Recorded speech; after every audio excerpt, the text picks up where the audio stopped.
Национальный центр «Россия» – пространство гордости за свою страну и людей, которые в ней живут. Аналогов ему в мире нет. Здесь работает постоянная экспозиция «Путешествие по России». Это наглядная демонстрация достижений нашей страны в прошлом и настоящем. С момента открытия Национального центра в ноябре 2024 года прошло более 10 выставок. Мы сотрудничаем с лучшими производителями страны. В универмаге «Россия» можно найти продукцию, созданную руками и сердцем. В гастрономических рядах представлены кухни народов России. Через вкус можно многое узнать о стране, ее традициях и культуре. Национальный центр – это сотни культурных, образовательных, деловых и международных событий, важных для всего мира. Мы соединяем сердца на первом, единственном в мире свадебном фестивале. Это бережное сохранение традиционных семейных ценностей. Мы бережно храним память о подвигах героев и объединяем людей со всех уголков России, создавая живую связь прошлого, настоящего и будущего. Особое внимание уделяем молодежи и развитию их профессиональных навыков. В школах юного экскурсовода и журналиста мы признаемся в любви к родине. В 2029 году откроется новое здание Национального центра в Москве.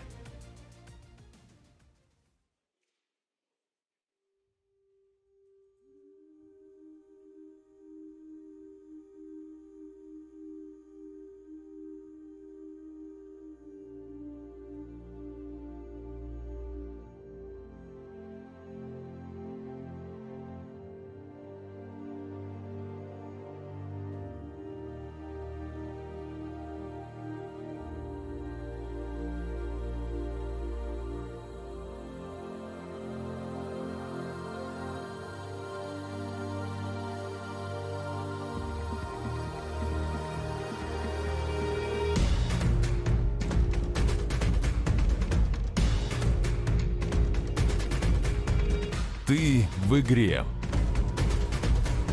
Конкурс для тех, кто полон энергии. Для тех, кто не готов останавливаться.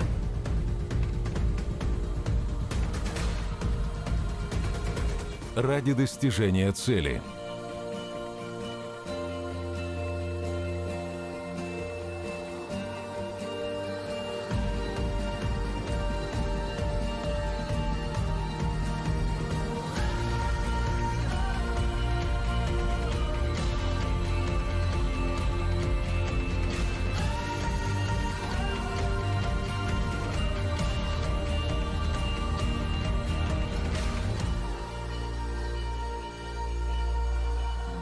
Даже если сбился с пути, ты продолжаешь движение.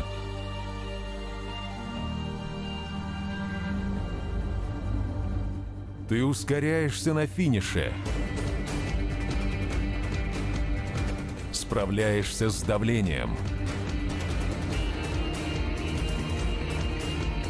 Расширяешь границы.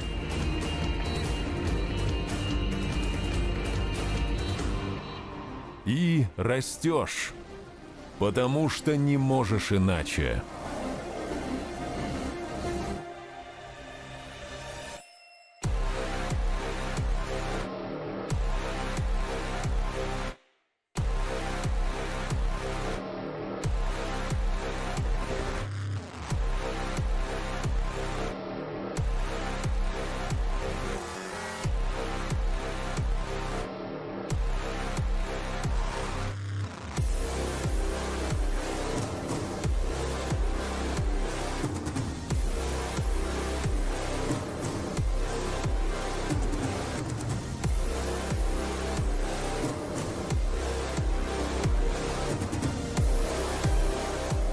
Ты в игре. Ты в зоне роста.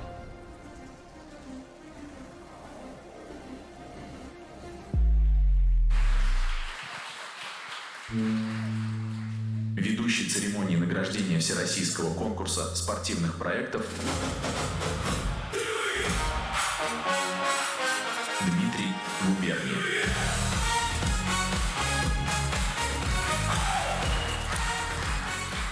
Впереди наша цель. Впереди. Ты в игре. Ты в победе. Себя убеди.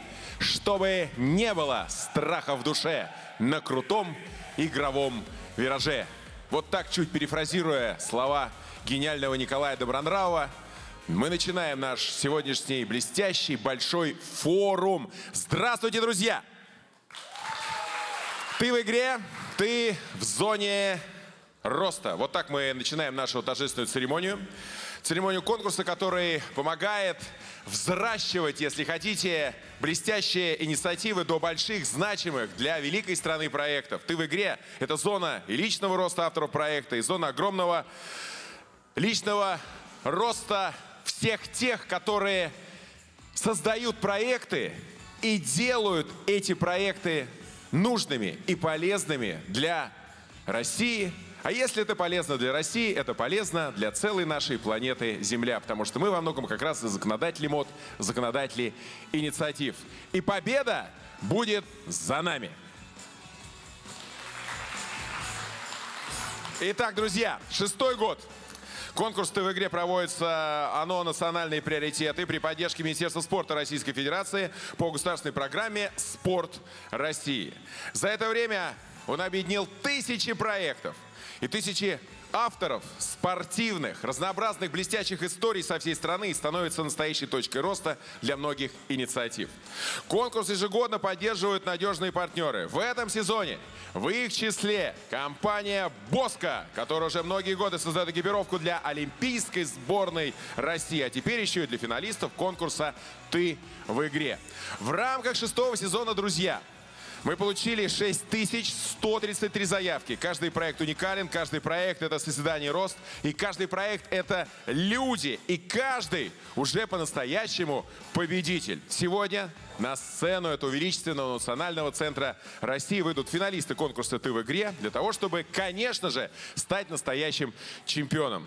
Ну, помните, как мы в детстве получали награды, как они грели наше сердце, как опять же они становились большой точкой роста для всех нас. Мы стремились быть выше, мы стремились быть сильнее и, конечно же, уважаемые друзья, мы стремились победить. И сегодня нет сомнения, эту победу одержат многие. Ну что, все готовы? Прекрасный зал, наша онлайн-аудитория. Настроение прекрасное, мы идем дальше.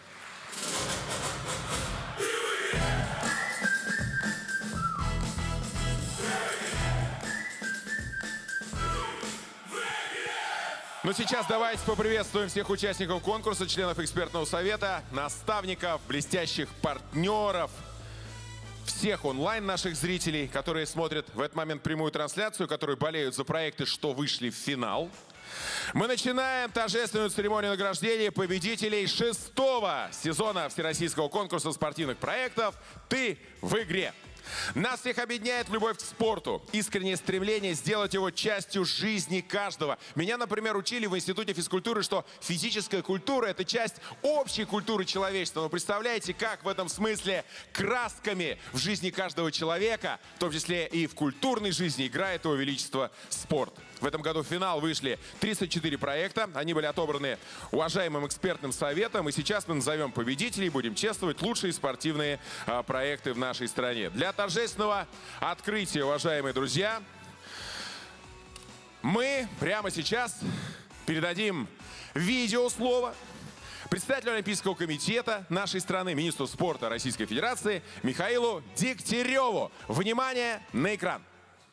Дорогие друзья, приветствую организаторов, участников и зрителей на церемонии награждения победителей Всероссийского конкурса спортивных проектов «Ты в игре». Президент России Владимир Владимирович Путин неоднократно подчеркивал, что спорт помогает формировать характер, прививает ценности здорового образа жизни. Именно на это нацелен конкурс «Ты в игре», который проводится в рамках комплексной госпрограммы «Спорт России» Министерством спорта и ОНО «Национальные приоритеты». За все время проведения конкурса его проекты охватили в общей сложности более 24 миллионов человек. Только в этом сезоне на конкурс поступило более 6 тысяч заявок с охватом в 4 миллиона человек. Важно отметить, что из года в год на конкурс поступает все больше инициатив, связанных с поддержкой детей, пожилых людей, людей с ограниченными возможностями здоровья, ветеранов боевых действий. Я желаю всем участникам конкурса, энтузиастам, любителям спорта веры, надежды и любви. Ведь любовь к России и спорту – это то, что нас объединяет. Успех! Спасибо, Михаил Владимирович. Итак, номинация «Точка старта», друзья. Переходим к волнующему моменту объявлению победителей. Любой замысел может так остаться просто идеей, если не начать воплощать его в жизнь, начать что-то новое, пожалуй, один из самых сложных шагов на пути к реализации. Открывает номинация «Точка старта» нашу церемонию, объединяет проекты, которые уже делают первые уверенные шаги, развивают спорт на местном, муниципальном, региональном уровнях, повлекают жителей городов и поселков, создают новые спортивные сообщества. Инициатива объединяет до 500 участников. Именно с таких проектов часто начинается путь к большим изменениям. В этом сезоне номинацией стала, внимание, второй по популярности. В ней было подана 1381 заявка. Это, конечно, очень здорово. Итак, друзья, в номинации «Точка старта» в финал вышли 5 проектов из 5 регионов России. Мы начинаем. Джингл!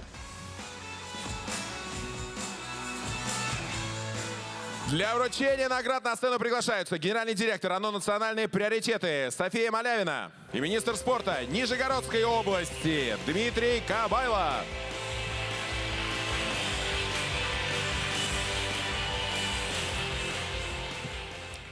Здравствуйте. Здравствуйте, все спортсмены и причастные к спорту. Эта номинация, она вообще отображает философию нашего конкурса «Ты в игре». И даже самый масштабный проект был когда-то маленькой идеей. Эти люди не побоялись идею реализовать, взяли на себя ответственность и сделали из этого целый проект, который привлек достаточно большое количество людей. А в этой номинации у нас до 500 участников проекта. Добрый день, уважаемые друзья. Конечно, конкурс «Ты в игре» показывает, что развитие массового спорта как раз и начинается с инициатив от людей. Огромное количество заявок, больше 6 тысяч. И здесь можно сказать, что, конечно, такие проекты создают новые сообщества, увлекают огромное количество людей, молодежи, детей. И, конечно, спасибо всем, кто участвует. От всех министров региональных могу сказать, что, конечно, проекты в регионах поддерживаются, и мы будем поддерживать. Такие проекты нам очень нужны для развития спорта.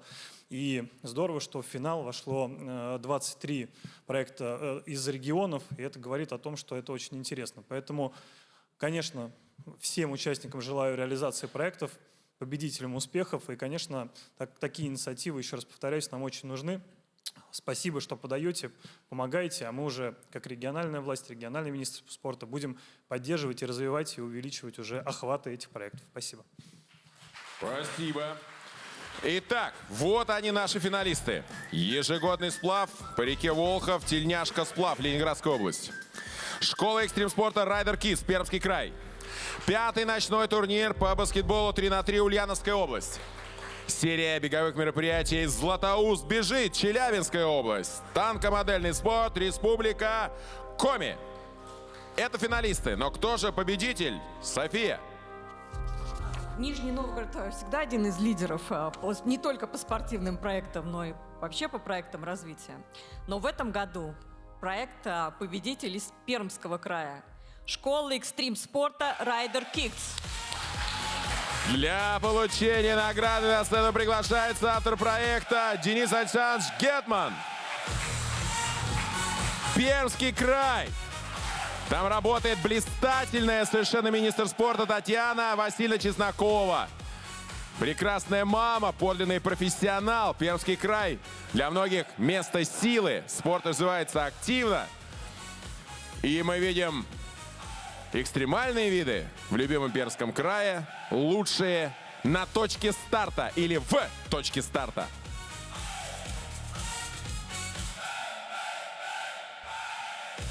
Спасибо! Дети осваивают горные лыжи и сноуборд, летом ролики. Масса интересного и, конечно, доступность вот этих самых секций, это значит очень многое. Итак, друзья, мы идем дальше. Следующая номинация «Масштаб». Многие проекты начинаются как небольшие инициативы, но со временем объединяют тысячи людей, выходят далеко за рамки, за пределы даже регионов и становятся по-настоящему масштабными. Именно вот таким проектам посвящена наша следующая номинация «Масштаб». В ней представлены инициативы федерального уровня, а также проекты, которые охватывают более 500 участников, вносят значимый вклад в развитие массового спорта по всей стране. Для вручения наград на сцену приглашается президент Федерации Килы России, победитель 5-го сезона конкурса «Ты в игре» Дмитрий Черняк, а также моя коллега, журналистка-марафонец, основатель благотворительного фонда «Дополнительное время» Олеся Серегина.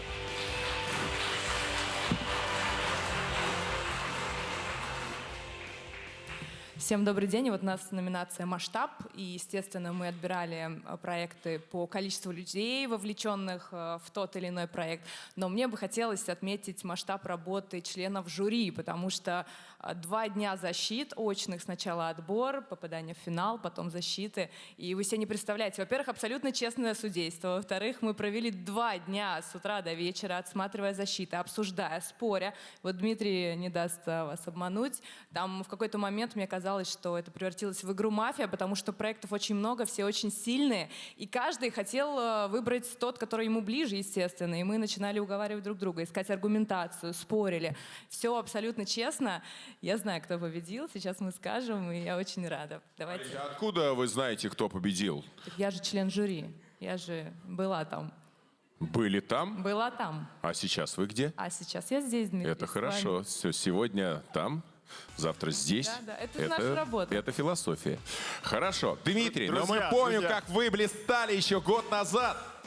Да, спасибо, Дмитрий. Друзья, всем привет! Для меня очень символично, что мы будем сейчас награждать победителя в номинации «Масштаб», потому что год назад, как правильно Дмитрий напомнил, я стоял на этой сцене в роли победителя. И я вам точно могу сказать, что победа — это не финал. Победа — это начало развития вашего проекта на совершенно новом уровне.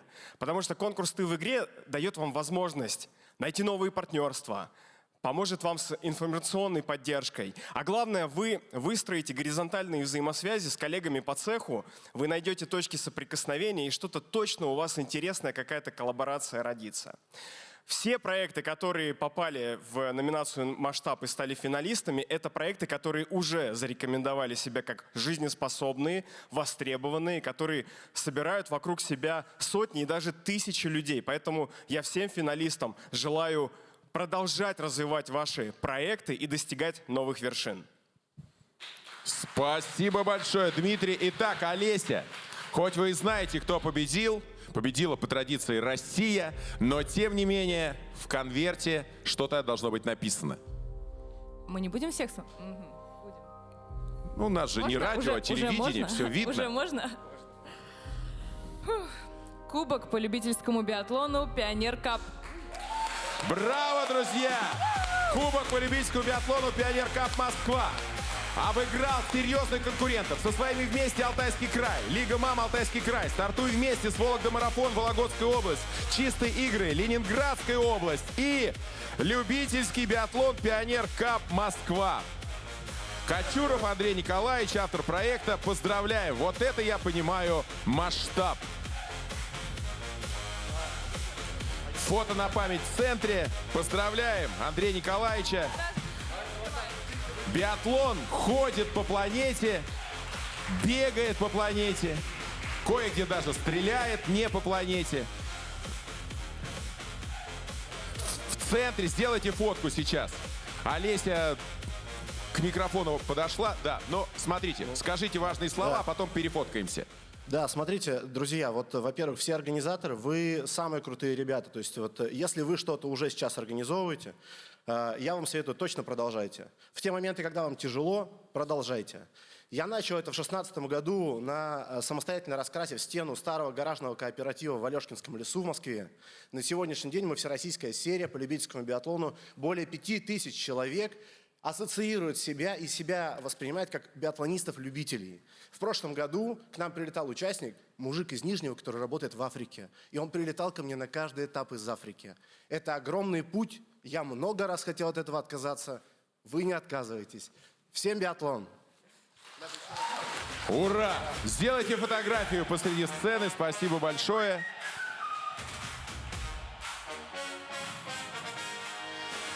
Проводим аплодисментами. Еще раз поздравляем Андрея Николаевича Кочурова и Пионер Кап Москва.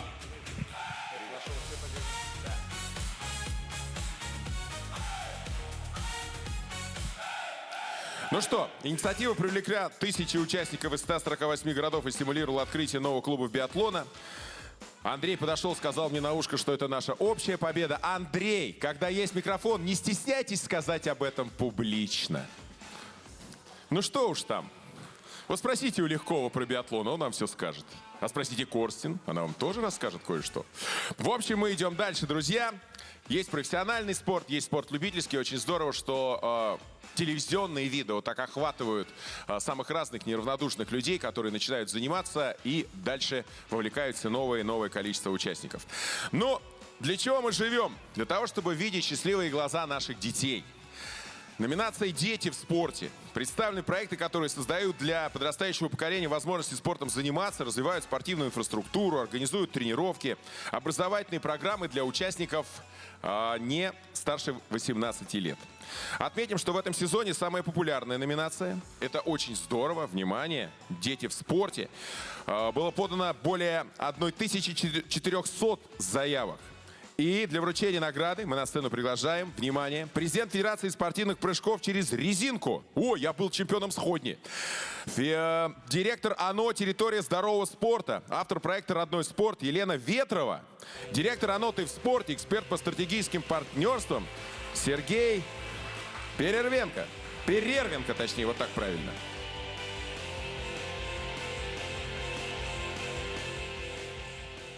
Всем добрый день, друзья.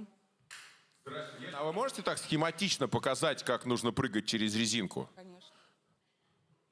Не, но это уже вторые, помните, косточки. Смотрите, всегда девчонки, я вам покажу, я прошу прощения, вы как Джулия Ламберт в красном практически вышли, и Эвис Крайтон обречена.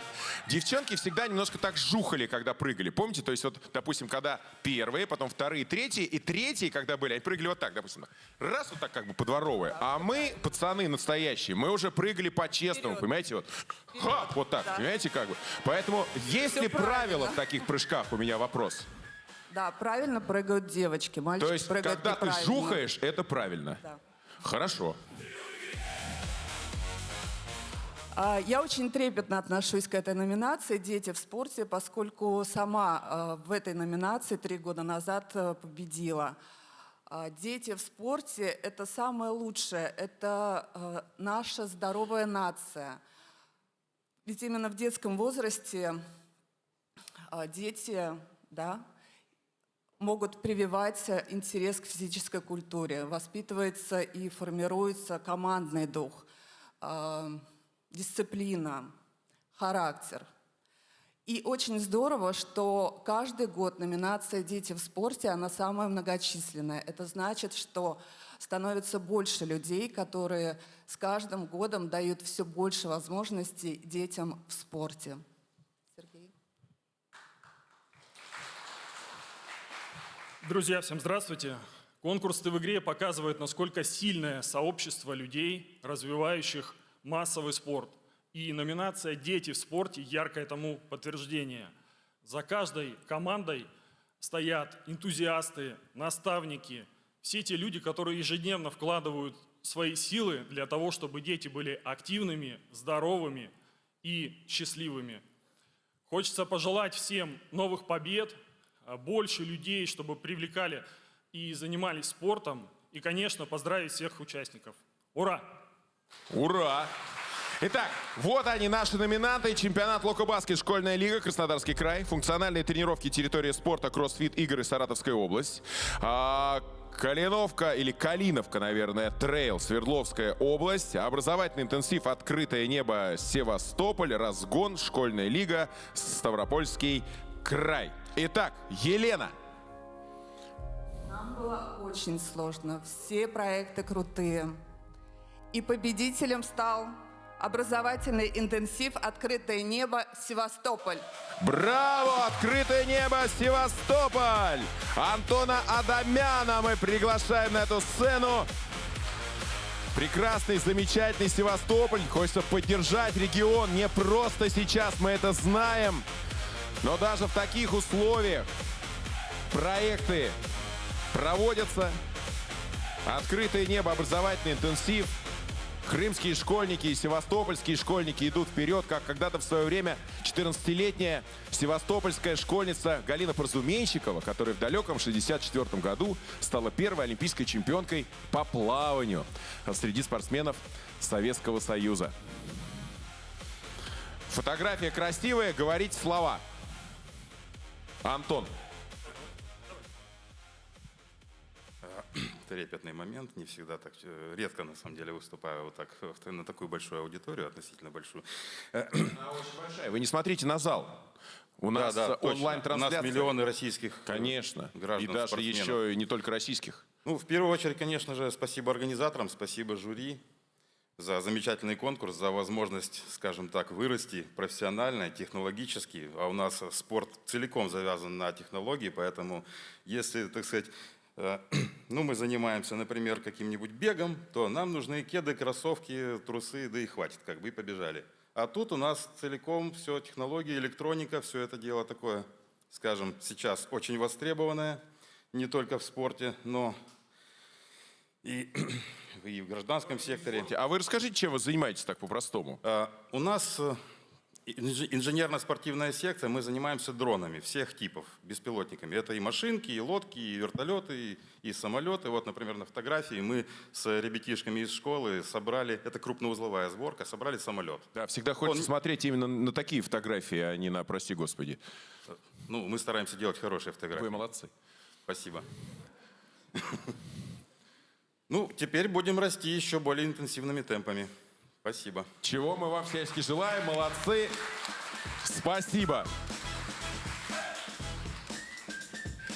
Итак, членам жюри огромное спасибо. Следующая наша номинация, блестящая совершенно, безграничные возможности.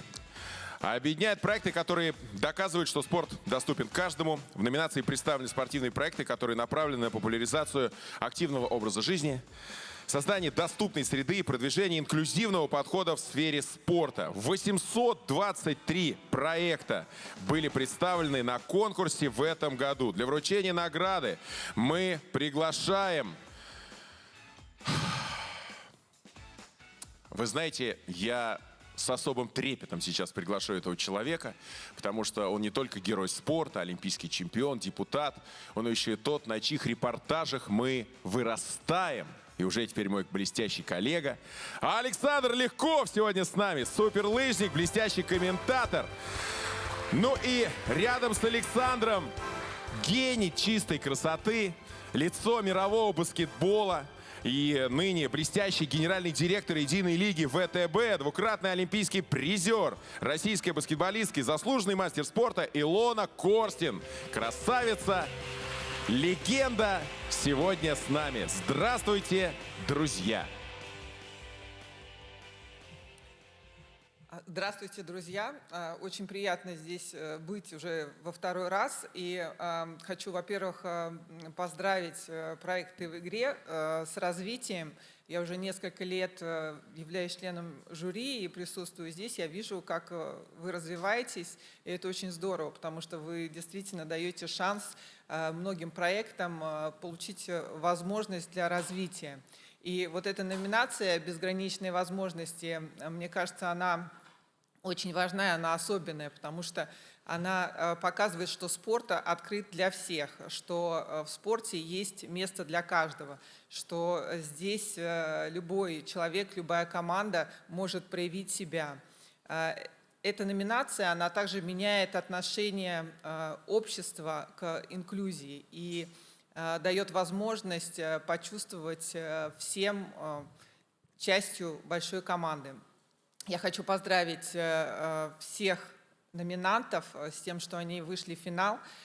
Мое мнение, что все проекты достойны первого места, но нам все равно, к сожалению, пришлось выбрать один проект, который я озвучу чуть попозже. Я хочу пожелать всем проектам дальнейшего развития. Не останавливайтесь на достигнутом, у вас все впереди.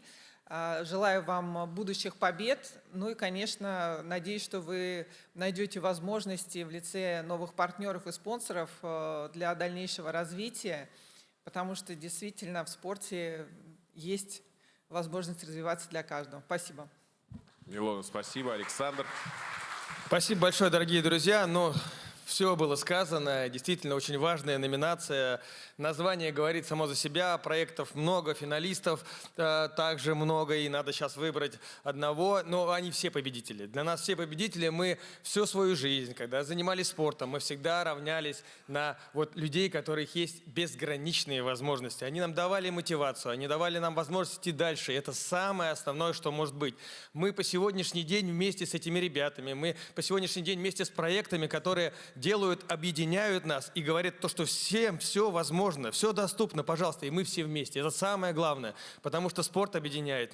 И, конечно, хочется, чтобы все сегодня победили. Для меня это очень важно и ценно. Это вообще одна из самых волнительных номинаций, если честно. Все они хороши, все прекрасные виды спорта, но здесь вы все прекрасно сами понимаете, и название, как еще раз повторюсь, говорит само за себя. Давайте выберем победителя, но они у нас все победители. И мы всегда рядом идем вместе друг с другом, поэтому будем двигаться вперед, и вы, пожалуйста, все смотрите туда, где есть такие ребята, где есть такие люди, у которых есть безграничные возможности. Они очень многому вас научат и дадут вам столько сил, что вообще будет невозможное возможно, это уж точно.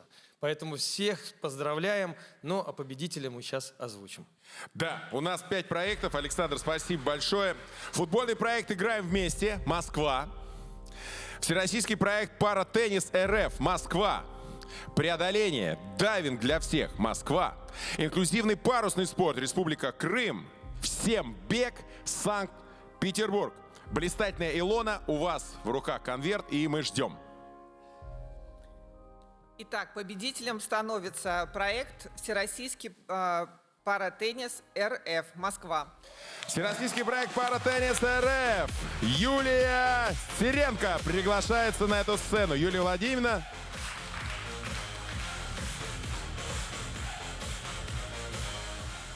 Казалось бы, теннис такой недоступный вид спорта для спортсменов с ограниченной мобильностью, но проект открывает возможности совершенствовать координацию движений, укреплять здоровье, расширять круг общения. На детей, на молодежь ориентирован проект с нарушениями опорно-двигательного аппарата, на ветеранов боевых действий.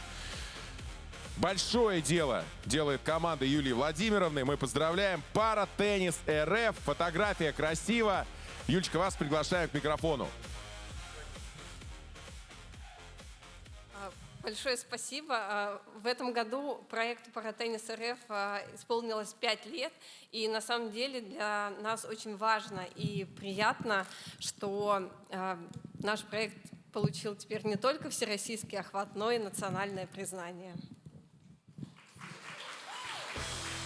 Александр, что вы творите? Друзья, мы Юлю благодарим, но поскольку Александр еще не до конца доломал микрофон, Саш, мне хочется тебя спросить. Мы все-таки с тобой друзья. Мы знаем, что ты блестяще совершенно перешел на федеральный уровень как спортсмен, олимпийский чемпион, гениальный лыжник. Потом, как телевизионный комментатор, невозможно представить лыжные репортажи, теперь еще и без твоего голоса. Расскажи, пожалуйста, как переходит сейчас, соответственно, твой статус, или точнее, как осуществляется переход на федеральный уровень в район охотного ряда у Александра Легкова ближе к сентябрю. Что ты можешь нам по этому поводу сказать? А ведь мы избиратели, Александр. Да, Дмитрий, спасибо тебе большое за теплые слова. На самом деле он немножко лукавит. Все, мы берем пример как раз с лучших, и все, что у меня связано с комментированием, связано с Дмитрием Губерниевым. Да, Александр, но я про депутатские сейчас дела. Да. Не надо замыливать тему. Вы еще не в Госдуме, Александр. Я начну с этого просто. С ним очень непросто комментировать. Представляете, сколько у него энергии, сколько вот этого всего такого драйва, что приходится даже иногда раздеваться, когда вместе с ним комментируешь. Вот, потому что очень жарко становится рядом. Ну а Интересно, по поводу как, того, Александр? что куда я перехожу, Дмитрий и дорогие друзья, это очень непросто, потому что здесь вот как раз меньше нужно говорить, а больше делать. Как интересно, а я думал, когда выборы наоборот. Нет, все как Неужели раз... это депутатское счастье любит тишину, друзья? Нет, здесь как раз по-другому, и очень важно потом доказать. Это огромная ответственность. Александр, Я но очень вы каждый будете день доказывать, волнуюсь. Александр, так, чтобы вот скажите, да Я или нет? искренне надеюсь, что я смогу доказать и Вот. буду делать так, чтобы это показывать. В районе Охотного ряда. И там в том числе. Ну что ж, пожелаем Александру удачи. Спасибо. Александр Легков. Ну, друзья, великий и могучий русский язык. Не то чтобы мы сильно витиевато, но тем не менее поговорили в том числе о перспективах наших блестящих спортсменов. На самом деле, Илона, Александр, спасибо, Юля, спасибо. Если говорить совсем серьезно, Саше хочется пожелать всяческих удач, потому что спортсмены в законодательных органах власти, Александр, человек неравнодушный, в Московской областной думе проявляет себя блестяще. Ну а дальше, если уж будет волеизъявление народа, я не сомневаюсь, что Александр все будет делать для того, чтобы вот спортсмен в Государственной Думе по-настоящему не потерялся. Это важно. Александр, удачи вам. Помните, да, что все просто на дружеских, так сказать, началах. Александр, ну что. Итак, мы идем дальше, друзья. И очень важно сказать, что нашу номинацию «Безграничные возможности», кстати говоря, поддержал партнер компании Iron King. Это российский производитель спортивных тренажеров и оборудования. И сейчас мы просим еще раз, наверное, Юлию в этот зал спуститься, точнее на нашу авансцену, потому что победителя ждет специальный приз-сертификат на приобретение одного из набора силовых тренажеров Iron King. Для оглашения обладателя партнерского приза, хотя, может быть, там кто-то будет другой, Юля, подождите, может, я тороплюсь. Но в любом случае, раз уж ведущий сказал, значит, Iron King для вас тоже какой-то приз сделает, потому что мы уже, вопреки сценарию, целых 2 раза назвали абсолютно бесплатно эту прекрасную компанию. Итак, основатель компании Iron King, российского производителя спортивных тренажеров и оборудования, вице-президента общественной организации «Опор России» Артема Артемьева приглашаем. Юль, в любом случае, Артем с вами что-нибудь решит, если вдруг это будет какая-то другая история. А если не решит, тогда решу я. Добрый день, друзья. Дмитрий, вы не решите. Да. Юля, тогда решайте вы. Проходите вот, сюда. Мужик сказал, мужик сделал. Опора России, друзья. Браво! Да, то есть мужик сказал, мужик сделал, да, мы понимаем. Чем наше слово отзовется? Нам не надо предугадать. Какой молодец, Ну, а? Вот да. это уровень. Все как репетировали. Друзья, всем добрый день. Мы действительно 4-й год подряд партнеры конкурса «Ты в игре», и это для нас большая честь. И для меня, как для предпринимателя, очень важно, что участвуют в конкурсе люди, неравнодушные к спорту, которые беззаветно продвигают свои инициативы, просто потому что не могут иначе.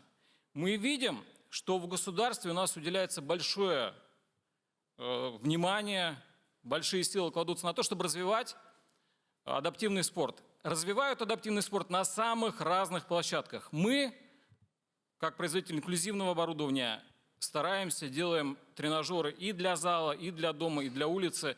Те тренажеры, которые востребованы, на которых занимаются обычные спортсмены, спортсмены с особыми потребностями.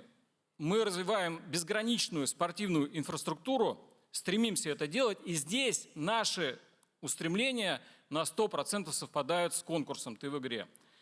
За что большое спасибо и организаторам, и участникам. Участники, все, кто подавались, я видел эти проекты, вы крутые, большой респект.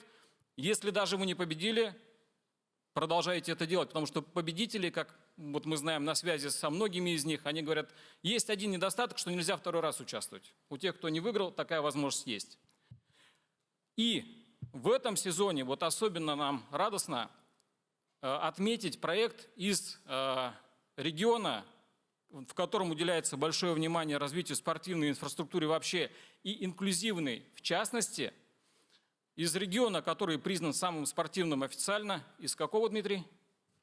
А конверт-то у вас?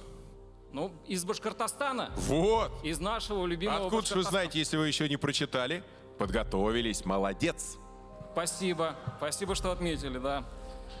Итак, проект «Сильные люди. Республика Башкортостан». Проект, который помогает осваивать основы силового тренинга участникам СВО. Приглашаем. Сильные люди Башкортостан. Никита Григорьев приглашается на сцену.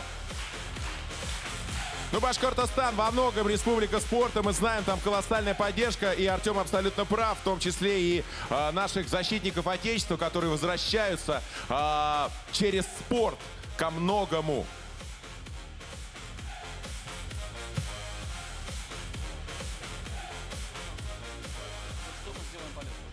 Спасибо. Да, друзья, и для Юлии мы понимаем, что вроде бы где инклюзивные тренажеры и где теннис, и мы понимаем, что все это рядом. Давайте посотрудничаем, что-то полезное мы для вас точно сделаем. Все, как сказал Дмитрий. И сделал Артем. Браво! Вот какой же вы молодец! Общая фотография. Встаньте сюда, уважаемые друзья. Спасибо большое. Если Никита Константинович подойдет к микрофону, мы будем счастливы. Попробуйте, конечно. Спасибо, что заметили наш проект. Так как мы развиваем в Башкирии, сейчас мы создаем платформу для того, чтобы у нас ветераны СВО занимались со всей России онлайн. О, это прекрасная инициатива, тем более у вас что мы всех ждем. Тренеры замечательные. И вообще Башкортостан в этом смысле во многом пилигрим как раз развития вот подобных инициатив. Спасибо вам большое. Поздравляем, провожаем аплодисменты. Артем, пожму вашу руку, вы огромный молодец. Спасибо вам, спасибо. Спасибо, с Юлей на связи, и это замечательно. Ну, обстановка очень неплохая в зале, очень теплая. У нас большая онлайн-аудитория, потому что конкурс действительно приковывает внимание и тех, кто участвует, членов жюри. Но самое главное, нас сейчас смотрят те люди, которые уже формируют свои предложения, свои заявки для того, чтобы на следующий год принять участие в нашем блестящем конкурсе «Ты в игре». И мне кажется, что в этом еще наша одна большая победа. Итак, следующая номинация «Трансформация в спорте». Сегодня современные технологии становятся неотъемлемой частью спорта, помогают эффективно тренироваться, делают спортивные сервисы удобнее, занятия спортом доступнее для миллионов людей. В этой номинации представлены проекты, которые меняют привычный взгляд на спорт, цифровые платформы, мобильные приложения, инновационные устройства, другие технологические решения, которые способствуют развитию спортивной подготовки, популяризации активного образа жизни, вовлечению людей в занятия спортом. Для вручения награды на сцену приглашаются директор Центра исследований перспективных компетенций и развития талантов НИУ Высшей школы экономики профессор Андрей Сельский и президент межрегиональной физкультурно-спортивной общественной организации «Сибайк», автор проекта «Рожден в России», «Сибайк. Новый вид спорта», победитель 4-го сезона конкурса «Ты в игре» Александр Кучменко.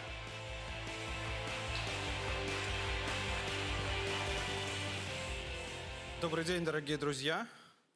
На самом деле, вот в этой номинации «Трансформация в спорте» у нас тоже были такие жаркие споры, кого же выбрать. Может показаться, что достаточно такая номинация однообразная. Почему однообразная? Потому что за программными продуктами, как известно, если там копнуть вглубь немножечко, стоят только единички и нолики, определенной последовательности кода. Но на самом деле это совершенно не так. И если вот тут на заднем плане идет какая-то картинка, то вы можете убедиться, что это очень разнообразные проекты.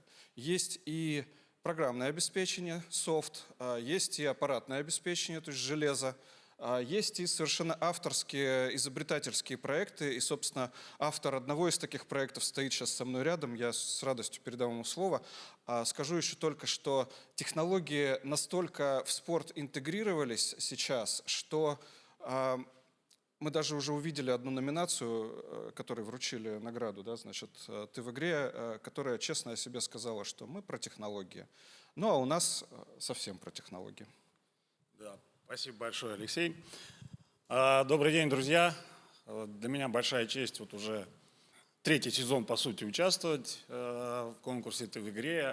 Уже 2 сезона мне позволено вручать призы победителям той самой номинации, которую мы в свое время тоже победили. Это волнительно, это здорово, и это очень приятно, потому что, как правильно сегодня уже говорили, огромное количество людей участвуют в конкурсе «Ты в игре». И самое главное, что действительно год от года их количество растет. Как растут, кстати, номиналы по номинациям, которые получают коллеги. И это здорово. Вообще конкурс «Ты в игре», конечно, однозначно показывает, что новые идеи в спорте помогают развивать спортивную отрасль, ну, наверное, ничуть не меньше, чем, собственно говоря, сами спортивные достижения на спортивных аренах. Ведь благодаря таким новым инновационным идеям и решениям занятия спортом становятся удобнее, интереснее, доступнее для миллионов наших сограждан. Кроме того, конечно же, хочу сказать, возвращаясь к нашей победе в 4-м конкурсе, участие в конкурсе «Ты в игре» однозначно дает возможность для дополнительной поддержки вашего проекта, для новых вариантов продвижения, для расширения круга единомышленников. И в итоге вы, безусловно, в любом случае переходите на новую ступень, даже не всегда, к сожалению, являясь победителями. Я хочу поздравить победителей в нашей номинации, которые мы сегодня оцениваем. Я хочу пожелать им реализации всех их идей. Я хочу, чтобы все идеи перешли в дело. И самое главное, чтобы они стали востребованными и полезными для наших людей. Спасибо. Золотые слова, спасибо большое. Итак, имена наших финалистов. Лучшие проекты. Африка 2x2, Донецкая Народная Республика. CRM Акрата Прайм, Кировская область. Трекинг Мания, Республика Башкортостан. Где трейл, Республика Крым. Искусственная волна для серфинга, Vertigo Sports, Ростовская область. Итак, господа. Номинации «Трансформация в спорте», проект «Трекинг Мания», Республика И снова Башкортостан, Трекинг Мания. Проекту более 10 лет. Крупнейший в России агрегатор туристских маршрутов. Интерактивные карты достопримечательной страны готовят. Интерактивные игры. Контент потрясающий. Роберт Валеев на этой сцене. Автор проекта.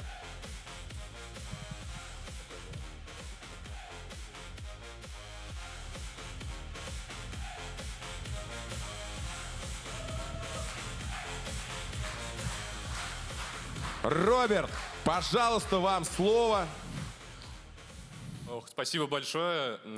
Безумно приятно. На самом деле, конечно, хочется сказать спасибо тем, кто меня поддерживает, моим родителям и моей прекрасной девушке, которая, наверное, сейчас смотрит трансляцию.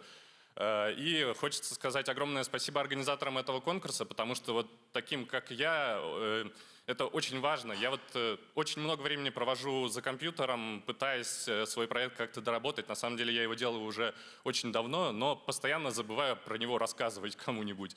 И вот благодаря таким конкурсам просто удается хоть раз вылезти, сказать, ну да, вот я уже столько сделал, а оказывается, вот настолько уже сделал, и это здорово, классно. Поэтому, ребят, не стесняйтесь, обязательно рассказывайте про себя всем, давайте дружить. Я с удовольствием про вас буду рассказывать в своем проекте. У меня есть место для каждого из вас, поэтому Трекинг Мания, заходите, только, пожалуйста, не все вместе, потому что сейчас сайт сломается, а я здесь стою. И... Ну, а у вас теперь есть деньги на нового СММчика, если что. Ну да, есть как починить, да, спасибо большое. Спасибо. Ну, должен был кто-то сказать. Роберт, огромный молодец. Алга, Башкортостан. Спасибо вам. Друзья, провожаем аплодисментами членов нашего жюри, неравнодушных людей. Специальные партнерские номинации, тоже важная история. Корпоративный спорт. Номинация посвящена проектам, которые помогают сделать спорт частью корпоративной культуры, объединяют сотрудников, укрепляют командный дух, мотивируют вести активный образ жизни. Итак, партнер номинации «Парусное сообщество «Сила ветра» организует корпоративную парусную регату для победителя. Как здорово! В рамках специальной номинации «Корпоративный спорт» прошли финал 3 проекта. И после официальных слов мы узнаем имена. Для вручения наград на сцену приглашаются партнер «Силы ветра», капитан, исследователь проекта «Кругосветчики» Андрей Кипятков и генеральный директор «Оно наследие», заслуженный тренер нашей страны, чемпион Арнольд Классик Дмитрий Ешанькин.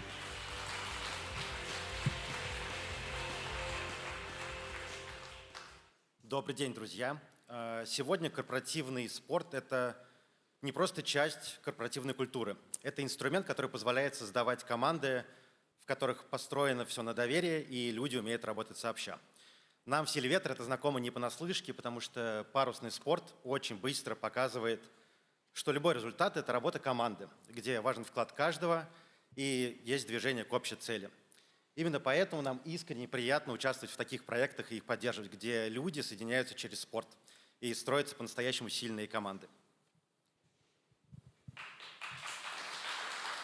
Ваши аплодисменты. Да, корпоративный спорт – это инвестиция в людей. Это такая важная часть корпоративной культуры. Если раньше все прибухивали и приглашали каких-то артистов за безумные деньги, то сейчас, как интересно, вы же заметили, мы заметили, что руководители предприятий приглашают спортсменов, и мы там участвуем, организуем и проводим мероприятия. И это классно, здорово, потому что мы видим, что меняется атмосфера. Вот эти традиционные ценности, семейные, они вот люди другие, энергия другая. Это сближает, это объединяет, это классно, круто и здорово. Это вот по-настоящему ценно. И мы вот за такой корпоративный, семейный, добрый, настоящий спорт. Спасибо. Как прекрасно, Дмитрий. Итак,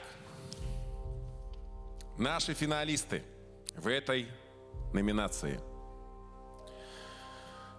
Спрингл. Корпоративная лига по Ultimate Frisbee Москва. Движок. Московская область. Всероссийский корпоративный турнир по бадминтону Smash Cup. Татарстан. Господа, у кого-то из вас должен быть конверт. Мы его видим. Итак, победитель – проект «Движок», Московская область. Движок. Наталью Козыреву мы приглашаем. Корпоративная программа первой грузовой компании ПГК по формированию здоровой среды в коллективе. Проект направлен на улучшение физического и ментального здоровья сотрудников. Реализуется командой департамента корпоративных коммуникаций компании.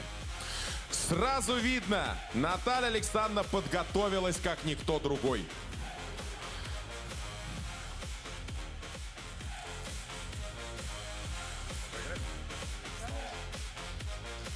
Я тоже могу подойти. Ведь вы наверняка рассчитывали не на это вот все культуристическое. Шутка, шутка, шутка. Поздравляю.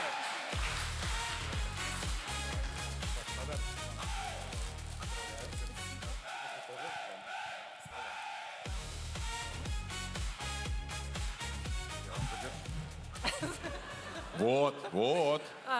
Большое спасибо всем организаторам. Это очень неожиданная победа, потому что у нас потрясающие, я бы даже не назвала это соперниками, потрясающие такие же турниры. Это те люди, которые стоит поучиться. А так наш проект мы делаем для людей о людях. Мы хотим, чтобы наши сотрудники приходили на работу и были счастливы. И вот, как показала практика, у нас это немножко получается. Спасибо большое. Спасибо большое, Наталья. Как мы сегодня, глядя на вас. Спасибо вам большое. Прежде чем, подождите, пожалуйста, подождите, ради бога. Дмитрий, конечно, но смотрите, вы же культурист, Арнольд Классик, это, бывших не бывает культуристов. Вы, кстати, вот я к вам сейчас подойду. Кто, с вашей точки зрения, величайший из великих? Но в суе касаться святых имен не будем про Арнольда, а вот из всех остальных, если брать мистеров Олимпия или Арнольд Классик, вы за кого? Многие, наверное, не вспомнят, но в программе «Время» в 91 году показали мистера Олимпия Ли Хейни. 8-кратный, кстати. Кстати, да. И действующие, и уже бывшие, и уже умершие, они считали Ли Хейни величайшим. Вот какой вы молодец. Теперь смотрите, Ли Хейни, я за Фрэнка Зейна, кстати, который потрясал своей эстетикой абсолютно точно. Вот, вы предварили мой вопрос. Я вас прошу, почему-то, по-моему, несколько лет даже назад такая знаменитая поза HP была исключена. Вот, почему? Вы можете показать, как это выглядит? Аплодисменты, друзья! Вот как это выглядит! Браво! Спасибо большое, Дмитрий, вы огромный молодец! Поздравляем вас, провожаем аплодисментами. Бодибилдинг — наше все. Да, были времена, когда в программе «Время», друзья, говорили про Ли Хейни. Ах!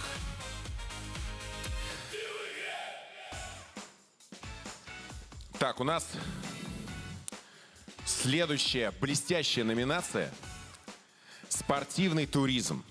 Спортивный туризм, ну, сейчас открывается как-то по-новому. Тоже хорошо забытое старое, потому что я, например, опять же, когда учился в Гацаливке, у нас был предмет туризм, мы ходили в поход на целых 2 дня.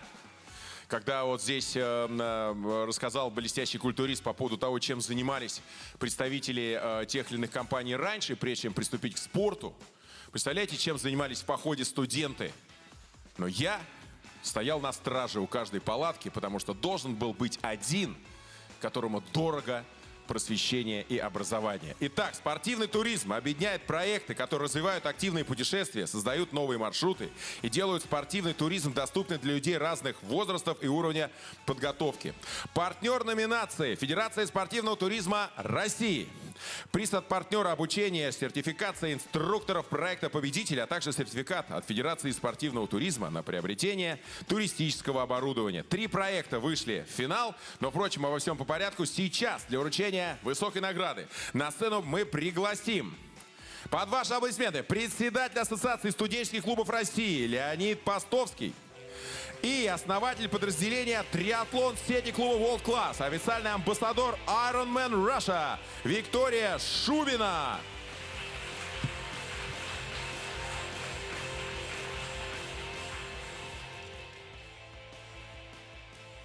Добрый день. Спортивный туризм действительно прошел большую историю развития от массовых посиделок у костра с гитарой. И сейчас это динамичный вид спорта, который объединяет в себе походы с восхождениями на 8000-ники. Они длятся месяц. Они могут быть очень простыми и двухдневными через массовые походы по туристским тропам и динамичные дистанции на стадионах и в природной среде. И вот сейчас представить себе туриста, который не стремится открывать нашу природу, невозможно. Я открываю этот конверт. Подождите пока. Как скажете. Ну, во-первых, нам хочется услышать Викторию. Непременно. Виктория. И еще дело в том, что нужно перечислить всех номинантов.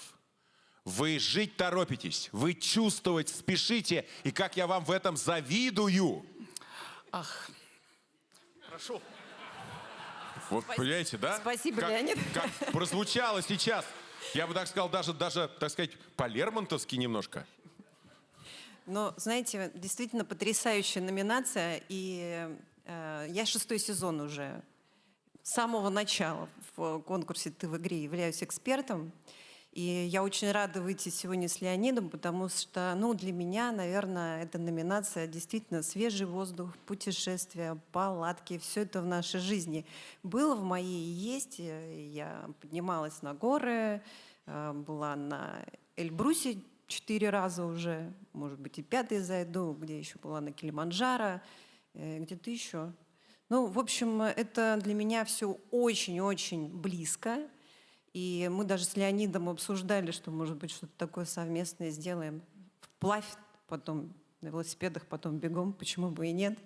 Но самое главное, что, мне кажется, это все-таки про массовость. Да? Конечно, есть и спортивный туризм, есть и очень сложные мероприятия, но это про природу, это про солнце, это про свежий воздух, это про красоту. Это про походить босиком по траве. Но, во всяком случае, когда вот я слышу это слово, для меня это вот таким образом ассоциируется.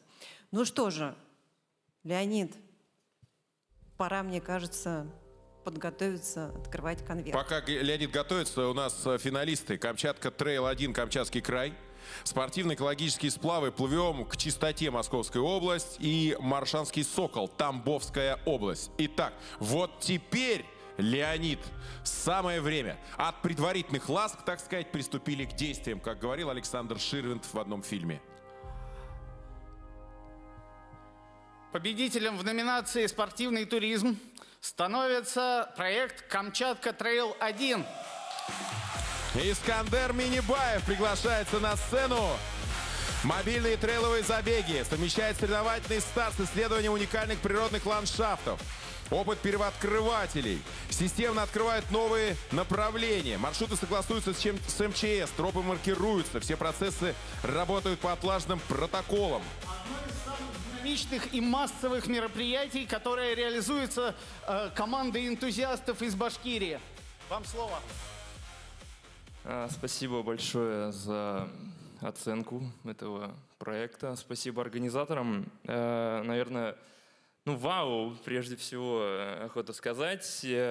Спасибо за то, что вы развиваете спортивную культуру.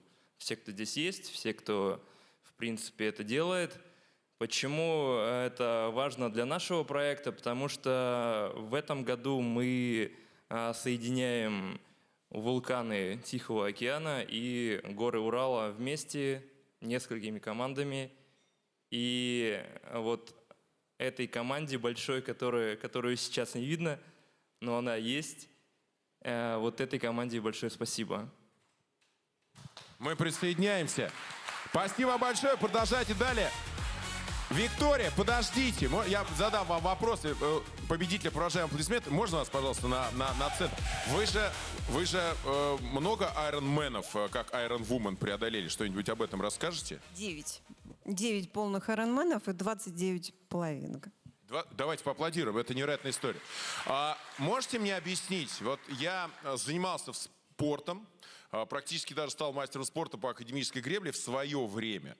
Я часто очень красиво, безусловно, что показывают сейчас в том числе. Красивый мужчина. Дело в том, что академическая гребля — единственный вид спорта, который развивает 97% мышц человеческого тела. Единственный из. Вот Легков там где-то бродит уже в кулуарах, а даже лыжи не... Почему 97, спросите вы? Есть еще лицо. Если ты в этот момент еще, допустим, проговариваешь какие-то скороговорки, корчишь рожицы и так далее, то все 99. Так вот, вопрос у меня такой. Очень часто бывает так, что триатлон и айронмен для мужчин, которые в детстве или в юношестве ничего тяжелее ложки в руки не брали. То есть они как бы реализовываются через марафоны. Вы часто встречаете таких людей, и что бы вы сказали тем, кто хочет, может быть, не имея спортивного опыта, начать подготовку к таким серьезным испытаниям в триатлоне? Потому что это очень важно, правильно начать. А дорога марафонская, длинная и опасная для здоровья иногда. Ну, самое главное, никуда не торопиться, все постепенно, аккуратно. Найдите себе хорошего тренера, сделайте план. Вообще очень похоже на бизнес-проект, да, то есть вот как бы есть цель, расписывается к цели планирования тренировочного процесса, он должен быть сбалансированный, а сбалансированный тренировочный процесс — это сочетание самих тренировок, сбалансированных по всем активностям, там и силовая подготовка, соответственно, и на выносливость, и координация и так далее. И обязательно качественное восстановление, потому что все самое крутое, хорошее, прогресс в тренировке происходит в момент восстановления. Если его нету, качественно, питание и сон, то дальше, сколько ни тренируйся, будет только хуже. Спасибо. В общем, кто хорошо ест и спит, тот вылитый триатлонист. Спасибо. Провожаем аплодисментами. Идем дальше. Заключительная партнерская номинация «Медиа». Партнер номинации — спортивный портал «Чемпионат». Приз от партнеров данной номинации и материал о проекте победителя на сайте спортивного портала «Чемпионат». В рамках проекта «Медиа» в финал вышли 3 проекта. Мы узнаем их имена. Для вручения награды на сцену приглашается Вячеслав Апахин, главный редактор спортивного портала «Чемпионат». Большие мои друзья, огромные молодцы. 15 раз в день звонят, а надо 20. Спасибо. Доброе утро всем, особенно тем, кто до 4:30 почти, как я, смотрел матч Португалия-Хорватия сегодня. Поэтому, надеюсь, мы выглядим с вами достаточно хорошо. В спорте часто говорят, что самое главное — это сделать первый шаг. Но часто этот первый шаг начинается не в зале, не на стадионе, не даже на тренировочном каком-то паркете. Он начинается с истории, которую человек увидел, прочитал или услышал. Именно поэтому медиа — это не просто способ рассказать о спортивном проекте. Это возможность сделать так, чтобы иногда о нем услышали тысячи или миллионы людей. Сегодня в финале проекты, которые делают именно это. Они интересно, профессионально и с большой любовью рассказывают о спорте. Для чемпионата большая честь поддерживать эти проекты и поддерживать эту номинацию. И отмечать, что это люди, которые профессионально и очень увлеченно рассказывают о спорте.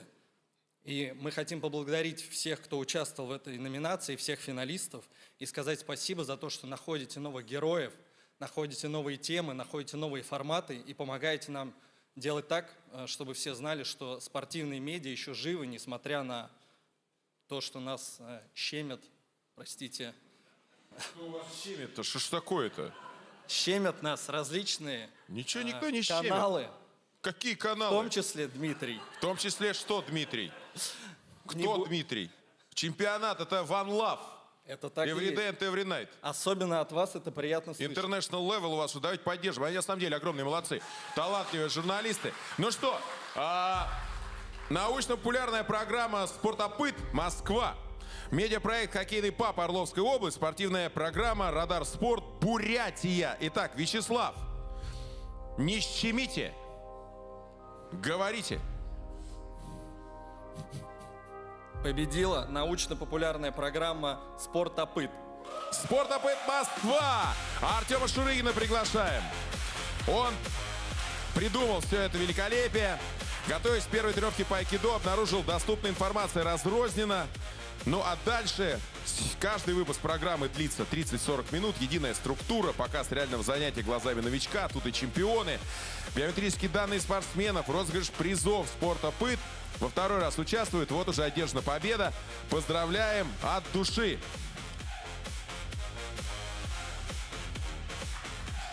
Спасибо! Провожаем аплодисментами. Ну, подойдите, да. Желание святое для чемпиона. Спасибо. Да, здравствуйте. Меня зовут Даниэль, не Артем. Артем — пилот гражданской авиации. Он сейчас где-то в небе под песню «От винта» поет. Я Даниэль, я режиссер передачи. И от лица команды хочу сказать большое спасибо организаторам за то, что доверились нам, заметили нас. Спасибо большое вам за то, что нас презентовали. Мы простые ребята, которые простыми словами рассказывают о спорте, показывают абсолютно разные дисциплины, популяризируют это и рассказывают то, что спорт — это не так страшно и порой не всегда тяжело.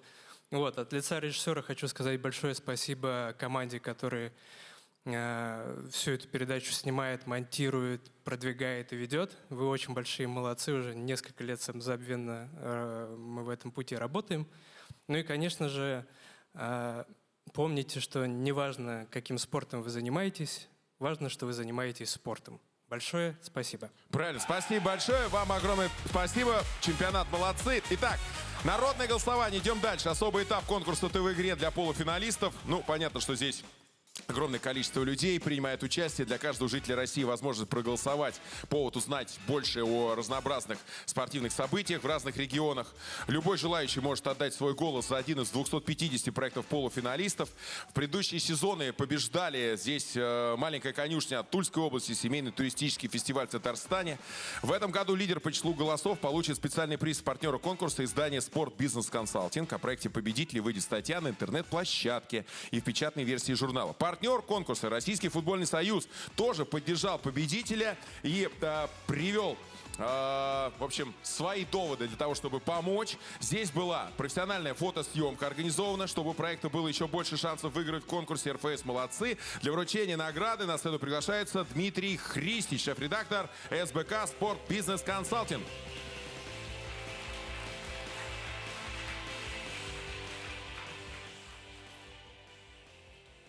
Всем доброе утро, добрый день. Я, кстати, хотел бы отметить, что организаторы, на мой взгляд, идеально выбрали время для церемонии, потому что у нас остается еще потом целый день насладиться эмоциями, впечатлениями, общением после этой премии. И мы в СБК регулярно проводим деловые бизнес-завтраки спортивные, тоже знаем, что это лучшее время для общения, для работы продуктивной. Лично я рад еще, что у меня вечером остается время для моего традиционного футбольного матча еженедельного. Надеюсь, что все пятничный вечер пройдут на спорте сегодня. Ну и вообще СБК поддерживает конкурс ТВ-игре тоже с первого сезона. нас многое объединяет, потому что одна из миссий СБК, как и у конкурса, это создавать комьюнити энтузиастов, предпринимателей, продвигать проекты, помогать рассказывать о себе, различным проектам, компаниям, людям. И тем символично, что мы поддерживаем в этом году именно номинацию «Народное голосование», где экспертами становятся просто все жители страны. И уже полуфиналисты еще не знают, как сложится их судьба в их номинациях, но уже на этом этапе получают определенное признание, могут рассказать о себе и получают новую аудиторию. А мы постараемся эту аудиторию потом для победителя номинации еще и расширить наши публикации, нашим комьюнити и соединить их с заинтересованными сторонами, чтобы они могли еще лучше развиваться, добиваться новых успехов. Спасибо. Итак, победитель народного голосования. Мы здесь не представляем, там же все полуфиналисты. Поэтому у меня есть небольшой сертификат. Организаторы не решили сделать огромный, как мы хотели, чтобы это было ярко видно. И победитель народного голосования в 6-м сезоне конкурса «Ты в игре» — спортивный проект «Добрый футбол». Добрый футбол!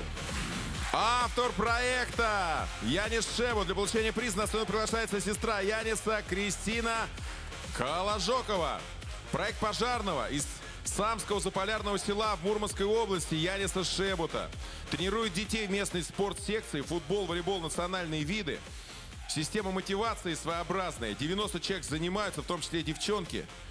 И приобщаются к волонтерству, добрым делам, поощряет наставник. Там система бонусов и, конечно, развитие самых разных видов спорта. Все огромные молодцы. Янису большой привет. Кристина красотка. Поздравляем, провожаем аплодисментами. Ура! Настало время, друзья, для нашего традиционного приза от партнера «Триколор Спорт» под названием «Наш спорт здесь». Приз от партнера — съемка документального фильма о проекте «Победители». Очень непростое было решение. Все 3-4 финалиста участвовали, выбирали очень трудно. Для объявления победителя я приглашаю программного продюсера спортивного вещания «Триколор» Евгения Жаркова.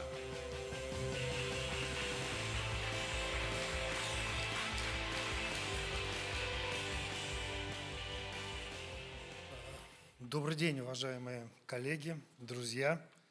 От имени Триколор Спорт я поздравляю всех участников и лауреатов конкурса. Передаю слова благодарности организаторам этой вдохновляющей инициативы, создателям этой прекрасной церемонии. Справедливо отметить блестящую работу лучшего спортивного комментатора в мире, блистательного ведущего Дмитрия Губерниева. Спасибо вам большое. Что касается конкурса. В первую очередь конкурс — это история людей, которые своим личным примером мотивируют других заниматься спортом. Менять жизнь вокруг себя в лучшую сторону. Конечно, мы поддерживаем такие инициативы, но мы хотим большего. Мы хотим рассказать всей стране об этом.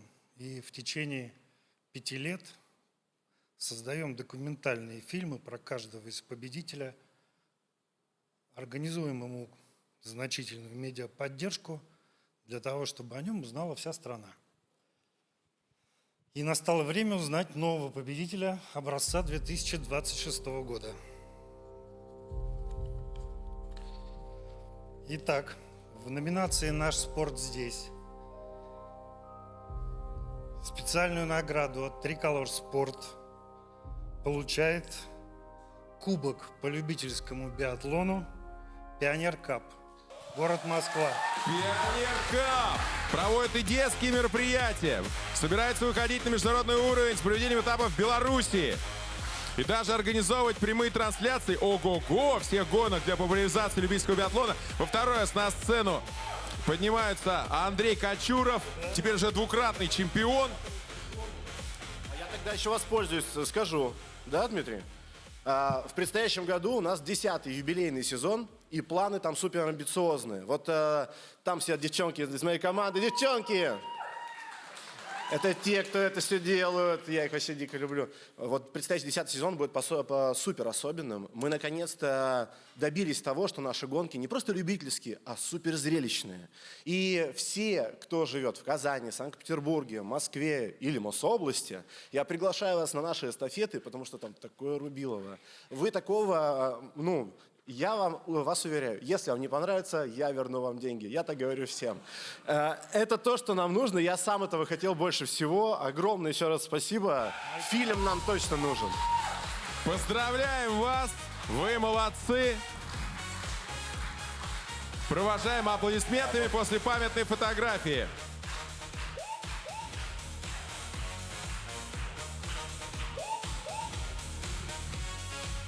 Звоните, если что. Это наша общая победа, Дмитрий. Спасибо, ура! Итак, друзья, выходим на финишную прямую. Гран-при. Главный приз 6-го сезона Всероссийского конкурса спортивных проектов «Ты в игре». Лучший проект сезона и специальный приз 1 миллион рублей. Для вручения Гран-при 6-го сезона конкурса «Ты в игре» на сцену приглашаются заместитель председателя правительства Российской Федерации Дмитрий Николаевич Чернышенко и российская фигуристка, двукратная вице-чемпионка Олимпийских игр, двукратная чемпионка мира, блистательная Евгения Медведева.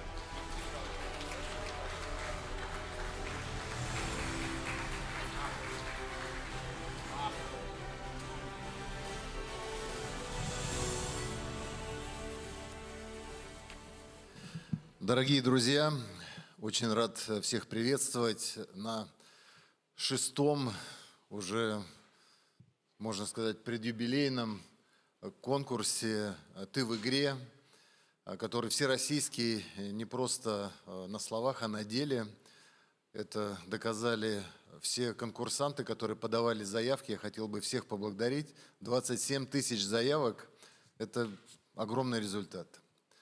Энтузиасты спорта в нашей стране, они несут огромный вклад в достижение национальной цели, которую нам поставил наш президент Владимир Владимирович Путин, чтобы 70% наших граждан регулярно занимались спортом.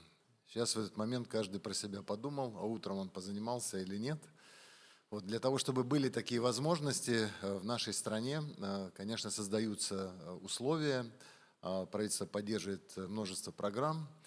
Вот. Но сегодня я хотел бы поблагодарить организаторов. Это ОНО «Национальные приоритеты», которые при поддержке Минспорта смогли сделать этот ежегодный конкурс настолько популярным. Вот все конкурсанты, безусловно, заслуживают признания, но всегда есть кто-то один, который именно в этот момент, по мнению уважаемого экспертного жюри, наших заслуженных и спортсменов, и тренеров, выбрали как раз именно этого победителя. Я думаю, что будет справедливо, если победителя назовет наша ослепительная Евгения. Назовет. Евгения.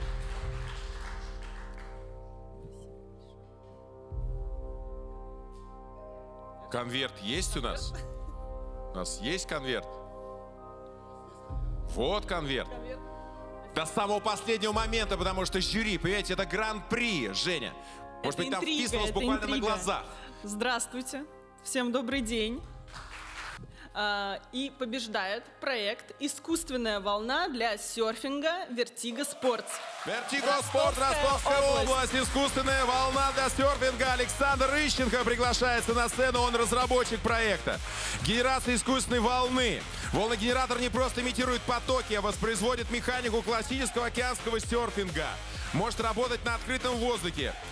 Помещение, энергопотребление в 10 раз ниже, чем у зарубежных аналогов. Технология, подходящая для всей страны. Уже серийное производство. Второй бассейн построили. Планируется расширение территории, строительство крупнейшего в Европе мультифункционального центра водного экшн-спорта. Браво! Молодцы! Давайте сделаем сначала памятное фото. Дмитрий Николаевич, Евгения, все вместе. Все, на центр. Будьте добры. У нас камеры, у нас фотографы, у нас все красиво. Смотрите сюда, прямо, вот камеры, да. И Александр Сергеевич, пожалуйста, вы чемпион сегодня, Гран-при, 1 000 000 рублей. Может, расскажете, куда потратите уже? У вас впереди масса проектов.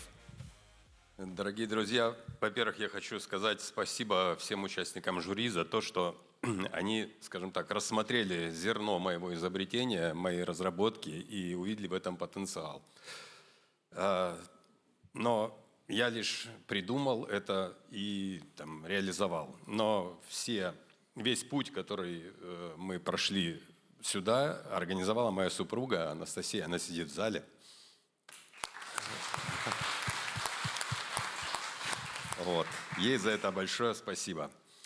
И еще я хотел сказать огромное спасибо вам, Дмитрий Губерниев, за финал эстафеты мужской нашей в 2018 году, когда Антоша, решай, простым человеческим языком. Все еще будет. Наши спортсмены всех победят. Спасибо. Спасибо. Спасибо большое. А помните, кстати говоря, Дмитрий Николаевич, Евгения, в фильме «На гребне волны» Гэри Бьюси был такой актер, когда прыгнул так и такая: они серферы. Вот, это же вы, это про вас, но значительно более добрые и справедливые. Друзья, огромное спасибо нашим чемпионам. Дмитрий Николаевич, вам спасибо. Вы курируете спорт во многом. Вы действительно делаете огромную работу в правительстве Российской Федерации. Триумф Шипулиной нашей эстафеты без Дмитрия Чернышенко на сочинской земле был бы невозможен. Мы это понимаем. Жень, ну и вас хочу пригласить к микрофону.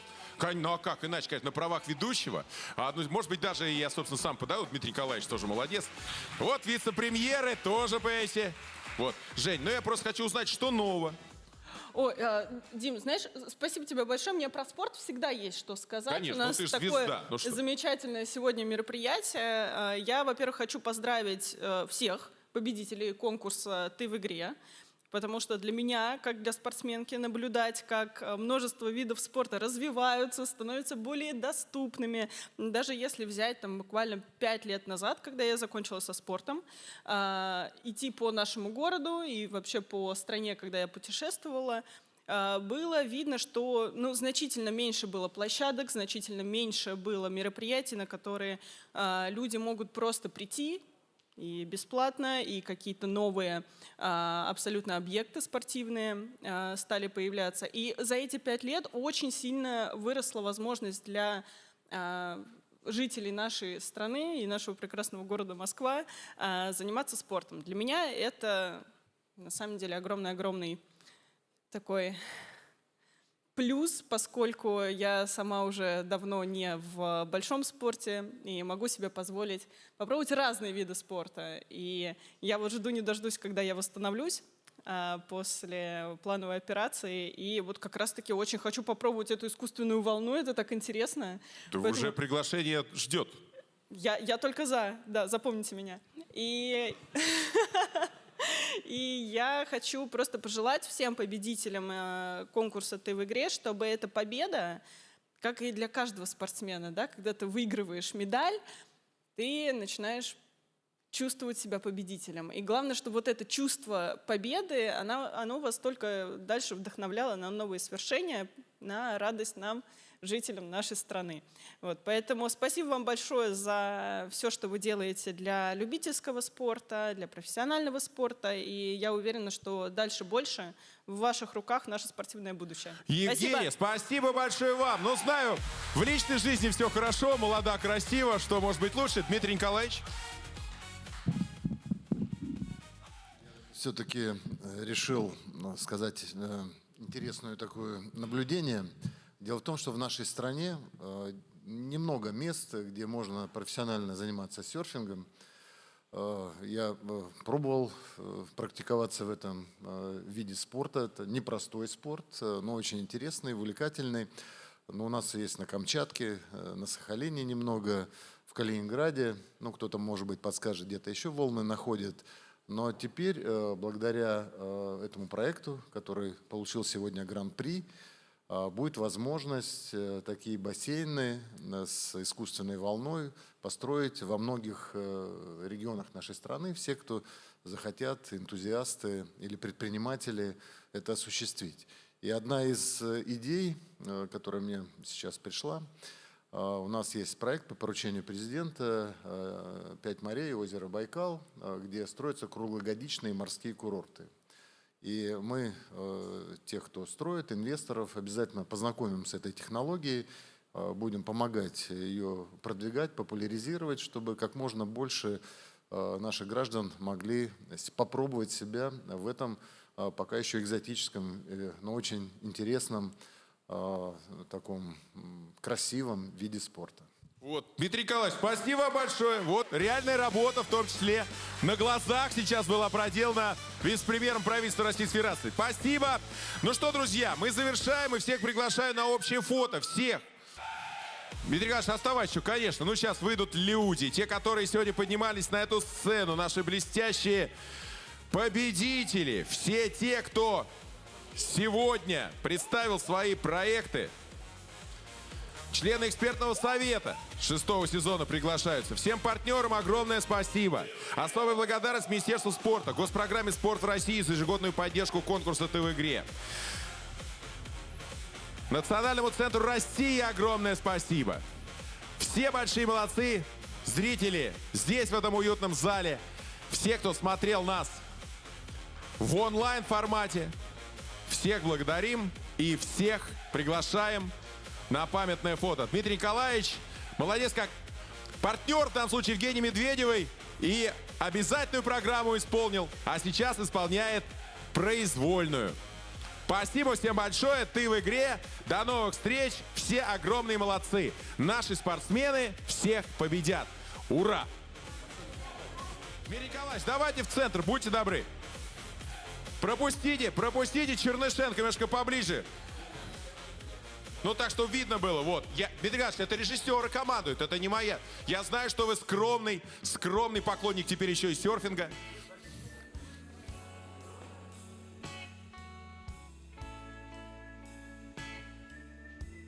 Итак, друзья, ты в игре, 6-й сезон, ты в зоне роста. Спасибо всем, мы чемпионы.